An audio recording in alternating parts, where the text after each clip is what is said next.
Hi friends and welcome to this channel. I'm Sara and today I'm super excited to take you through my new minimal desk setup to help me stay productive, focused and inspired while working remotely.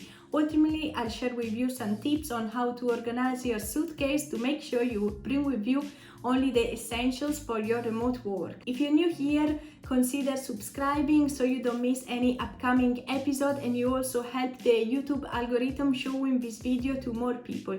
As you watch this video, please do let me know in the comments which is the essential tech that allows you to do your best work while working remotely. Alright, so now let's jump right into this video. In my day in a life of a UX designer episode, we looked closely at my new work from home routine, and a few weeks after I published the video, I decided to buy a screen that has helped me to get more stuff done. After this recent upgrade, I was planning on giving you a tour of my new desk setup, but because I'm not working from my home office in Brighton right now, today we're gonna look at the tech gear that I brought with me to work remotely from Italy. Here is where I used to live before moving to Milan, and this is the desk that my parents bought me during my studies, and it's also my favorite place in the house to get my work done. In Brighton, I've got a crank height adjustable standing desk, as my lower back gets particularly sore when I sit for too long, so when I can't stand, I try to take a 5 minutes walk break every hour. Now, let's talk about technology, starting from my main machine. This is the MacBook Pro 15 inches from 2016, and it's my company's laptop. It's not the latest MacBook, but it's a very fast machine. The only thing is that the fan noise gets a bit loud when it's really hot, but you know, this laptop is not used to the Italian summer. Now let's move on to the iPad. I got this iPad in 2018 with the money of my first freelance project. I took it with me because I use it as a second screen. It's super helpful when I want to read through comments and feedback while I've got my XD files opened in front of me.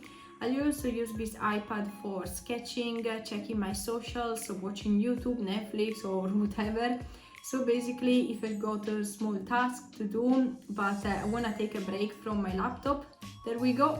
I also got this Apple Pencil and this Logitech keyboard that I keep in this case. I think it's super practical and easy to use. I use it mainly when I'm traveling or I'm at the airport and I want to get my work done. Another gadget that I always bring with me is my Logitech MX Master 2S mouse.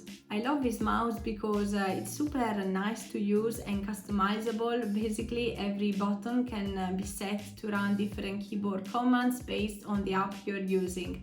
This is super handy if you have to move quickly through documents, files, web pages, and so on. This is basically the mouse I would recommend to anyone, no matter what job you do.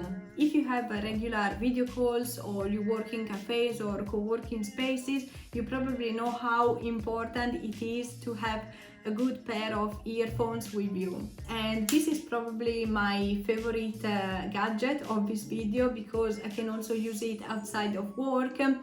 Yeah, I think it's super practical and easy to carry with me. The only thing is that the battery runs out every 2-3 hours during meetings. This is a bit frustrating, but yeah, I'm not gonna change it until it breaks. Next one on my list is my laptop stand holder.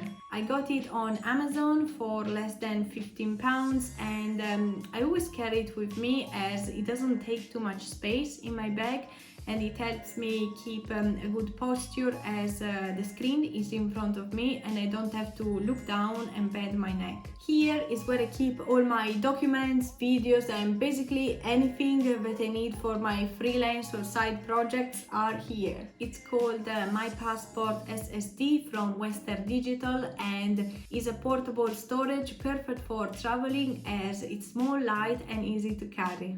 My next tool is not a tech tool, but it's super important for my job. On this notepad, I actually write all my daily tasks on the left page, while on the right page I take notes during the day. So yeah, this is how it looks like.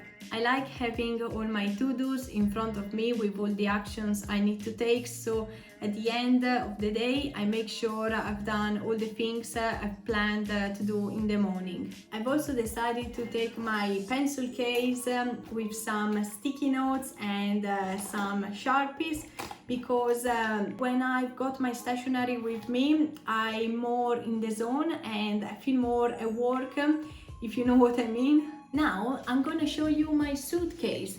Come with me. This is called Blue Vega, and it's really good quality. It's actually made in Germany by a brand called Horizon. This bag also comes with a USB charger that you can detach, and you can also charge multiple devices at once. How cool is that?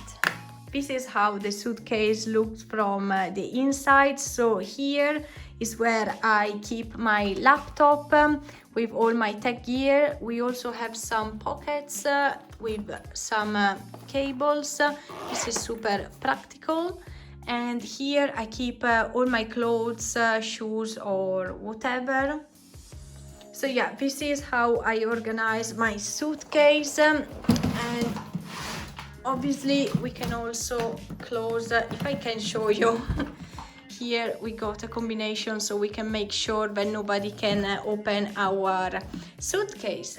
As promised, here are my top tips on how to pack for remote work.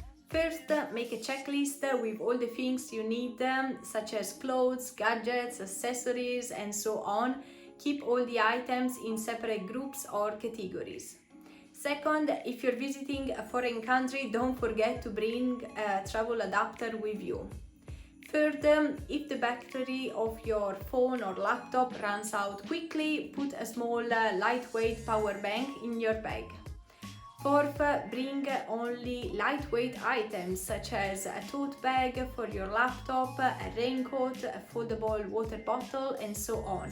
And last one, try to replace solid items with digital alternatives. For example, if you can't fit too many books, consider listening to audiobooks. And this is it for today. I really hope you enjoyed this video.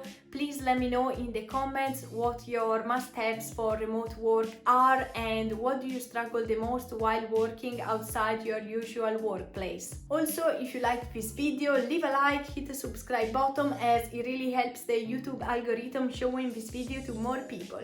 Alright, thank you for watching and I'll see you in the next one. Ciao!